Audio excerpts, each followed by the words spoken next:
নলবাৰী চকবজাৰ তপোবন আৰু আস্থা নামৰ দুটাকৈ প্ৰতিষ্ঠান মুকলি। নলবাৰী চকবজাৰ তপোবন আৰু আস্থা নামৰ দুটাকৈ প্ৰতিষ্ঠান ৰবিবাৰে মুকলি কৰে অসমৰ দুগৰাকীকৈ আগশাৰী চিকিৎসক ডাক্তৰ প্ৰাকৃতিশ বৰা আৰু ডাক্তৰ প্ৰণৱ কল্প হাজৰিকাই। বিশেষভাৱে সক্ষম শিশুসকলৰ বাবে speech therapy, occupational therapy, special education আদিকে ধৰি প্ৰয়োজনীয় কেইবাটাও সুবিধাৰে ৰবিবাৰে নলবাৰী চকবজাৰত মুকলি কৰা হয় তপোবন নামৰ এটি প্ৰতিষ্ঠান। অসমৰ আগশাৰী অকুপেশ্যনেল থেৰাপিষ্ট ডাক্তৰ প্ৰণৱ কল্প হাজৰিকাৰ তত্বাৱধানত হ'বলগা প্ৰতিষ্ঠানটোত কেক কাটি মুকলি কৰে অসমৰ বিশিষ্ট শিশুৰোগ বিশেষজ্ঞ ডাক্তৰ প্ৰাকৃতিশ বৰাই। ইয়াৰ আগতে প্ৰতিষ্ঠানটোৰ কাৰ্যালয় মুকলি কৰে অসমৰ বিশিষ্ট অকুপেশ্যনেল থেৰাপিষ্ট ডাক্তৰ প্ৰণৱ কল্প হাজৰিকাই।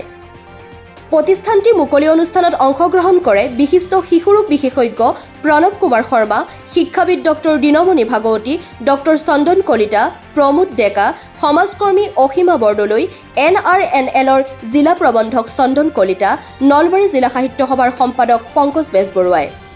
অনুষ্ঠানটি মুকলি কৰি চিকিৎসক প্ৰাকৃতিশ বৰাই বৰ্তমান সময়ত শিশুসকলৰ মাজত কাণেৰে নুশুনা, কথা ক'ব নোৱাৰা আদি সমস্যা বহু বেছি হোৱা বুলি উল্লেখ কৰি এনে সমস্যা সমাধানৰ বাবে বিভিন্ন থেৰাপি অতিকৈ প্ৰয়োজনীয় বুলি কয়। নলবাৰীৰ দৰে সৰু চহৰত সকলো সা সুবিধাৰে অভিজ্ঞতা সম্পন্ন থেৰাপিষ্টলৈ মুকলি কৰা তপোবন নামৰ প্ৰতিষ্ঠানটোত ৰাইজে সকলো সুবিধা পাব বুলি ব্যক্ত কৰে। আনহাতে অকুপেশ্যনেল থেৰাপিষ্ট ডাক্তৰ প্ৰণৱ কল্প হাজৰিকাই তপোবনত উচ্চ প্ৰশিক্ষণপ্ৰাপ্ত অভিজ্ঞতা সম্পন্ন কেইবাগৰাকীও থেৰাপিষ্টৰ দ্বাৰা উচ্চ খাপৰ সেৱা প্ৰদান কৰা হ'ব বুলিও নিজৰ ভাষণত উল্লেখ কৰে। শিশুৰোগ বিশেষজ্ঞ ডাক্তৰ প্ৰণৱ কুমাৰ শৰ্মাই নলবাৰীত এনে এক প্ৰতিষ্ঠান খোলাৰ বাবে কৰ্তৃপক্ষক ধন্যবাদ জ্ঞাপন কৰে। অনুষ্ঠানত অংশগ্ৰহণ কৰা অতিথিসকলক গামোচা, বিভিন্ন সামগ্ৰীৰে স্বত্বাধিকাৰী কুলদীপ কুমাৰ আৰু মনালিছা তালুকদাৰে সম্বৰ্ধনা জনায়। একেটা অনুষ্ঠানতে আস্থা নামৰ ফিজিঅ'থেৰাপিৰ অনুষ্ঠান চিকিৎসক প্ৰাকৃতিশ বৰাই মুকলি কৰে।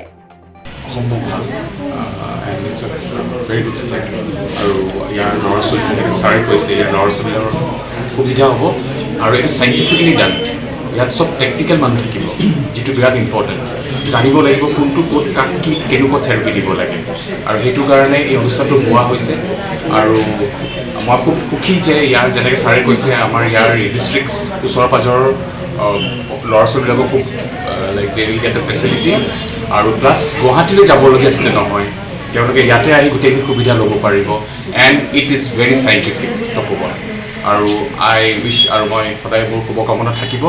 আৰু মই যেনেকৈ পাৰোঁ, ছাৰ মই যেনেকৈ পাৰোঁ, আমি আমাৰ সীমিত সময়তো আমি তেখেতসকলক সহায় কৰি আগুৱাই যাবলৈ যত্ন কৰিম। Thank you. নামৰ চেণ্টাৰটোত মেইনলি আপোনাৰ স্পীচ থেৰাপি হ'ব, স্পেচিয়েল এডুকেশ্যন, আপোনাৰ বিহেভিয়াৰ মডিফিকেশ্যন, তাৰপিছত আপোনাৰ অকুপেশ্যনেল থেৰাপি, ফিজিঅ'থেৰাপি, এই গোটেইখিনি আমাৰ ডিজাবিলিটি লাইনত যিখিনি গোটেইখিনি থাকিব। তাৰে লগতে হিয়াৰিং কেয়াৰ মানে আমাৰ হিয়াৰিং টেষ্টবিলাক হ'ব, টেষ্ট আছে গোটেইখিনি।